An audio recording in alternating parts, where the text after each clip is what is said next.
خدایا بحق کے بنی فاطمہ کہ بر قول ایماں کنی خاتمہ اگر دعوتم رد کنی ور قبول منو دستو دامان آل رسول صلی اللہ علیہ وسلم۔ رب ذوالجلال کے فضل اور توفیق سے مرکز صراط مستقیم تاج باغ لاہور میں حضرت اقدس حضرت پیر سید محمد مظہر قیوم مشہدی قدس سرہ العزیز کے 14ویں سالانہ عرس مقدس کی نشست اور ہمارے استاذ محترم استاذ الاساتذہ شیخ الفقہ شیخ الحدیث شیخ التفسیر حضرت مفتی محمد کریم بخش جلالی قدس سرہ العزیز آپ کی روح کو ایصال ثواب کرنے کے لیے ختم چہلم شریف کے عنوان سے یہ تقریب انعقاد پذیر ہے۔ میری دعا ہے خالق کائنات جل جلالہ ان ہستیوں کے مراکز پر کروڑوں رحمت نازل فرمائے اور رب ذوالجلال ہمیں ان کے فیوز و برکات سے حصہ عطا فرمائے۔ آج کی اس تقریب میں حضرت شیخ الفقہ والحدیث قدس سرہ العزیز کے لخت جگر حافظ محمد ماجد صاحب زید شرفہ اور استاذ محترم کے پوتے رونق افروز ہوئے منڈی بہاؤالدین سے طویل سفر کر کے تشریف فرما ہوئے، اللہ ان کا آنا اور ہمیں اعزاز بخشنا اپنے دربار میں قبول فرمائے۔ یہ دونوں ہستیاں جن کے ذکر خیر کے لیے ہم یہاں اکٹھے ہیں، آپس میں ان کا رشتہ استاد اور شاگرد کا ہے۔ حضرت پیر سید محمد مظہر قیوم مشہدی قدس سرہ العزیز حضرت شیخ الفقہ والحدیث مفتی محمد کریم بخش جلالی صاحب کے عظیم تلامذہ میں سے ایک ہیں، اور ساتھ اس محفل میں حقانی صاحب بھی تلامذہ میں سے ہیں اور قاری غلام رسول صاحب بھی حضرت شیخ الفقہ کے تلامذہ میں سے ہیں۔ یہ دو ہستیاں ان کی دین کے لیے خدمت، اہل سنت و جماعت کے لیے ان کا کام اور زندگی بھر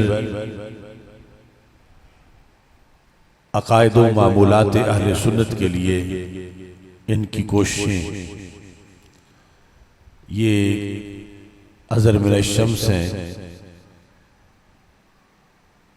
حافظ الحدیث جنید زماں امام اہل سنت حضرت پیر سید محمد جلال الدین شاہ صاحب قدس سرہ العزیز آپ کے وصال کے بعد آستانہ عالیہ بکی شریف کی ترویج و اشاعت میں، مریدین کی تربیت میں، مدارس اور مراکز کی سرپرستی میں اور اہل علم کی قدردانی میں حضرت پیر سید محمد مظہر قیوم مشہدی قدس سرہ العزیز نے عظیم کردار ادا کیا۔ بالخصوص ہمیں اب اس بات کا احساس ہوتا ہے کہ جب اچانک اتنے فتنے، اتنی آزمائشیں ان کے نہ ہونے کی وجہ سے ہمیں ان کا سامنا کرنا پڑا، اور وہ آستانہ کے جس کی حمیت اور غیرت کا لوہا پوری دنیا مانتی تھی، اس پر جب آج حملے ہوئے تو ہمیں بہت کمی محسوس ہوئی کہ اگر پیر سید محمد مظہر قیوم مشہدی زندہ ہوتے تو کبھی بھی یہ صورتحال نہ بنتی جس کا آج عمومی طور پر اہل سنت و جماعت کو اور خصوصی طور پر بکی شریف کے وابستگان کو جس کا آج سامنا حضرت حافظ الحدیث رحمت اللہ علیہ کی ہستی تو وہ تو بڑی بلند و بالا ہستی ہے، ان سے تقابل تو بڑی دور کی بات ہے، لیکن ان کے چلے جانے کے بعد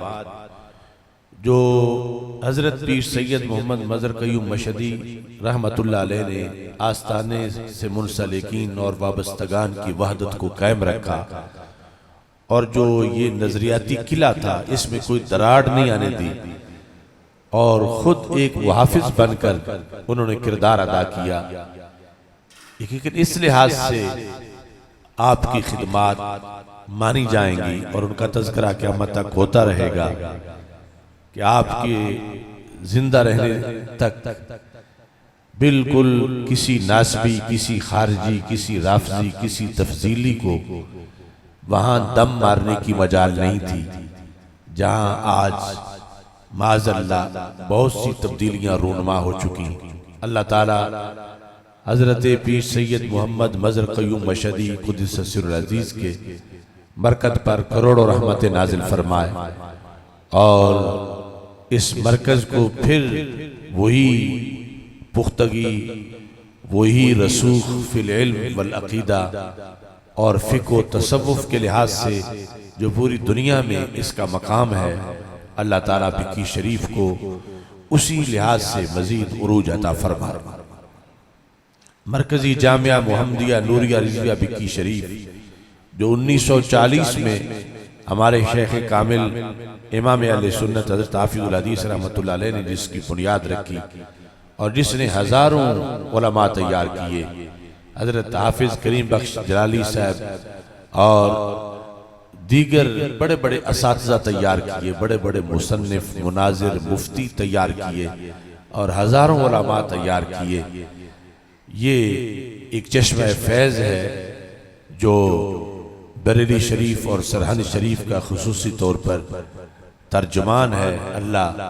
اس کی ترجمانی برقرار رکھے اور خالق کائنات جل جلالہ اس کو عروج عطا فرما۔ ہمارے استاذ محترم حافظ محمد کریم بخش جلالی صاحب زیدہ شرفہ یہاں بھی ختم بخاری شریف کے موقع پر ایک مرتبہ رونق افروز ہوئے تھے، اور آپ نے بخاری شریف کی آخری حدیث دورہ حدیث کے طلباء کو پڑھائی، اور اس کے علاوہ جب ہم نے یہاں پر مسلک حافظ الحدیث سیمینار کا انعقاد کیا تو اس میں بھی بطور خاص تشریف فرما ہوئے۔ حضرت حافظ الحدیث رحمت اللہ علیہ کا جو علمی اور روحانی انقلاب ہے، اس میں حضرت حافظ محمد کریم بخش جلالی صاحب کا ایک بڑا کردار اور ایک بڑا حصہ۔ یقیناً حضرت حافظ الحدیث رحمت اللہ علیہ کے ساتھ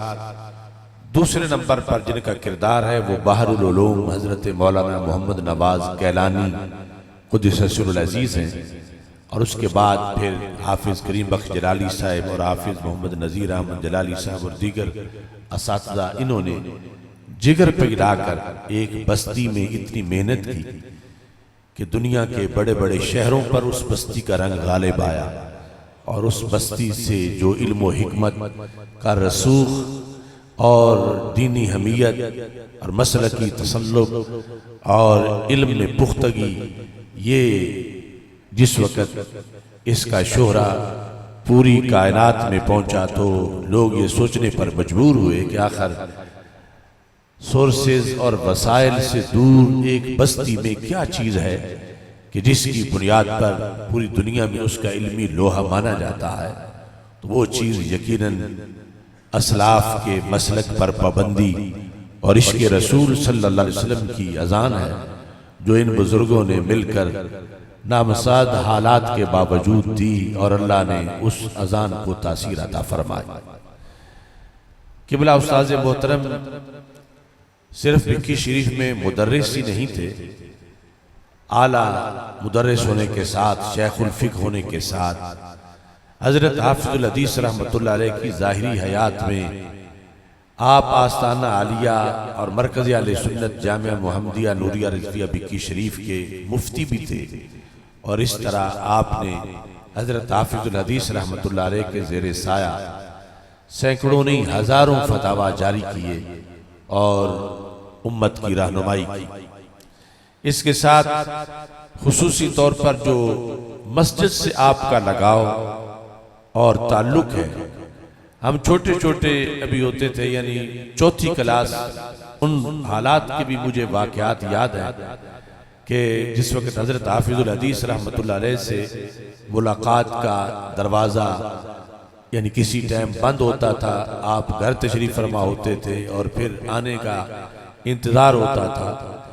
تو جس ہستی سے ڈائریکٹ فوراً ملاقات ہو جاتی تھی وہ حافظ غریب بخش صاحب تھے، چونکہ آپ ہر وقت یعنی نماز پنجگانہ میں مسجد میں موجود ہوتے اور علم و حکمت کے لحاظ سے عوامی طور پر لوگوں کی، عوام الناس کی بھی رہنمائی فرماتے، اور اس کے ساتھ جو اتنے بڑے روحانی مرکز کا مسجد کا نظام تھا مدرسہ کے ساتھ ساتھ، اس کے روح رواں بھی آپ ہی تھے، اور بڑے بڑے علماء جو دور دراز سے یہاں رونق افروز ہوتے، تو عام بندہ تو وہاں جماعت بھی نہیں کروا سکتا تھا، یعنی اس وقت کے جو بلند ستون تھے اس مرکز کی پہچان کے، وہ جو پنجگانہ بالکل سامنے ہر کسی کو آتے ہوئے نظر آنے والی ہستی تھی، وہ حضرت حافظ محمد کریم بخش جلالی رحمت اللہ علیہ کی ہستی تھی۔ اور پھر اس میں اتنا تسلسل تھا کہ کہاں وہ ہماری چھوٹی عمر اور کہاں یہ پھر درس نظامی پڑھ کے پھر فارغ التحصیل ہونے کے بعد تک استاذ محترم یہ ساری خدمات وہاں سر انجام دیتے رہے۔ آپ کی زندگی کے بڑے بڑے کارنامے ہیں۔ عصر حاضر میں جس وقت رفض کا حملہ اہل سنت پہ ہوا اور وہ اصول جو امام اعظم ابو حنیفہ رحمۃ اللہ علیہ اور اولین ائمہ سے چل کے 14 صدیوں میں آ رہے تھے، جب انہیں چیلنج کیا گیا اور اہل بیت اطہار رضی اللہ تعالیٰ عنہ کی محبت کو آڑ بنا کر جب کھلا رفض پھیلانے کا منصوبہ انٹرنیشنل ایجنڈے کے تحت کیا گیا، تو جس ہستی نے اپنے بڑھاپے کے باوجود جوانوں سے بڑھ کر سینہ تان کے اہل سنت کا مسلک کا جھنڈا بلند کیا، وہ حافظ کریم بخش جلالی صاحب ہے۔ کہ یہاں مسلک حافظ الحدیث کے اندر جو انہوں نے گفتگو کی اور جو انہوں نے دستخط کیے اور جو انہوں نے پیغام دیا، جب کچھ لوگوں نے چاہا کہ استاذ محترم کو کسی طرح ہیلے بہانے سے اس سے پیچھے ہٹایا جائے، تو آپ نے علالت تباہ اور سب کچھ کے باوجود اور سخت حالات جن کا سامنا تھا اور بہت سی چیزیں جو بعد میں محلے یعنی وقوع پذیر ہونے والی تھی، آپ نے ان کو بالائے طاق رکھتے ہوئے فکر اعلی حضرت کا، فکر مجدد الفسانی کا، فکر گنج بخش اور فکر غریب نواز کا رحمت اللہ علیہ پرچم بلند کیا اور اپنے اسی موقف پر ڈٹے رہے اور اسی پر اس دنیا سے رخصت ہوئے، اور عملی طور پر جو حسینیت کا کردار ہے وہ آپ نے سر انجام دیا۔ آج آپ دنیا سے تشریف لے جا چکے ہیں، لیکن طوفانوں اور آندھیوں میں آپ نے اپنے شاگردوں کو، اہل سنت کے کارکنوں کو، خدام اہل سنت کو جو حوصلہ بخشا، یہ آپ کا دیا ہوا وہ جذبہ ہے جو نسل در نسل انشاءاللہ قیامت تک لوگوں میں کو راہ کربلا اور حق پرستی کے راستے میں یہ جذبہ حوصلے بلند کرتا رہے گا۔ اللہ تعالیٰ آپ کے مرکز پر نور پر کروڑوں رحمتیں نازل فرمائے اور رب ذوالجلال آپ کے جگر گوشہ حافظ محمد ماجد صاحب کو مزید صلاحیتیں عطا فرمائے کہ یہ عظیم مشن کو آگے مزید بڑھائیں۔ انشاءاللہ منڈی بھاؤ دین 2 ستمبر دن کے ٹائم حضرت استاذ محترم کا چیلم شریف کا ختم ہے، جو آپ کے صاحبزادہ صاحب کی طرف سے، خاندان کی طرف سے اس کا انعقاد کیا جا رہا ہے۔ لائیو جو لوگ سن رہے ہیں اور آپ حضرات بھی یعنی اس اجتماع میں شرکت کریں جو 2 ستمبر بروز ہفتہ کو استاد صاحب کی مسجد میں منڈی بہودین کے اندر اس کا انعقاد ہوگا، اور اس کے ساتھ ہمارا ایک بہت بڑا پروگرام ختم نبوت کے لحاظ سے ایوان اقبال بھی انشاءاللہ 10 ستمبر کو منعقد ہوگا، اس کی بھرپور تیاری کریں اور اس کے لحاظ سے بھی اپنا کردار ادا کریں۔ وآخر دعوایا ان الحمدللہ رب العالمین۔